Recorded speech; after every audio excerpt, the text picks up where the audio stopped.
Cabinet has approved the restructuring of the National Youth Service after a series of multi-billion shilling graft scandals. The meeting chaired by President Uhuru Kenyatta also endorsed a clean-up of the organization's supply chain management and reforms in the budget and internal audit sections to seal loopholes used to siphon public funds. And as Francis Gachuri now reports, the newly appointed Youth Affairs Principal Secretary, Dr. Francis Owino, is a marked man.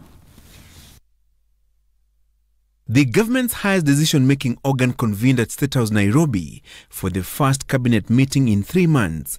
The meeting held on the backdrop of President Uhuru Kenyatta's renewed vigor in the fight against corruption and impunity that he admits has cost him friends. Some of his cabinet members have been mentioned in various questionable dealings, raising questions on how far he was willing to crack the whip in enforcing integrity. Interior Affairs Cabinet Secretary Dr. Fred Matiang'i was mentioned adversely by the Senate Public Accounts Committee on the 1.5 billion shillings compensation to Francis Mboro for a parcel of land in Ruaraka, where drive-in primary and Ruaraka secondary schools are built. National Treasury Cabinet Secretary Henry Rotich and his East African community counterpart Aden Mohamed, who previously headed the Trade and Industrialization docket, were linked to the importation of contraband sugar.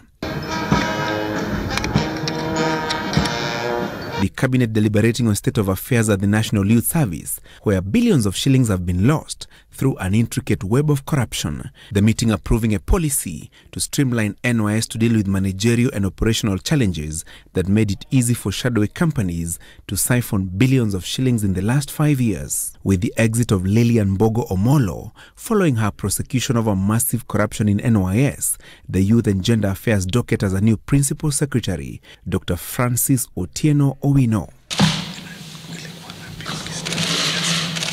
On Owino, you're fully familiar with the challenges that we have had, especially with the NYS.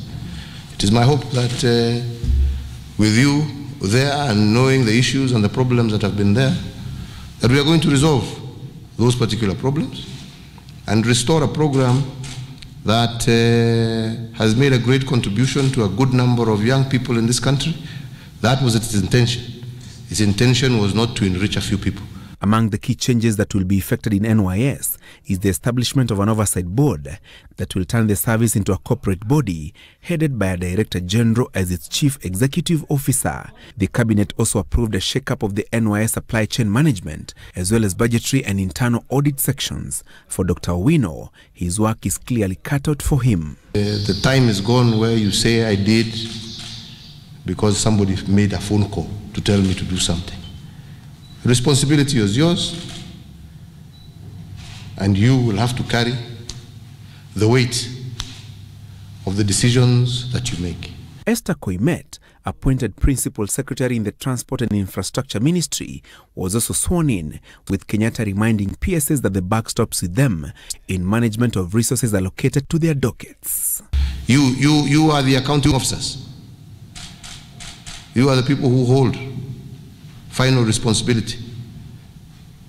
So you must know that whatever you do, you must do knowing clearly that you're doing it in the interest of the Republic and the people of Kenya. And that is all that is expected of you, and nothing more and nothing less. Francis Gachuri, Citizen TV.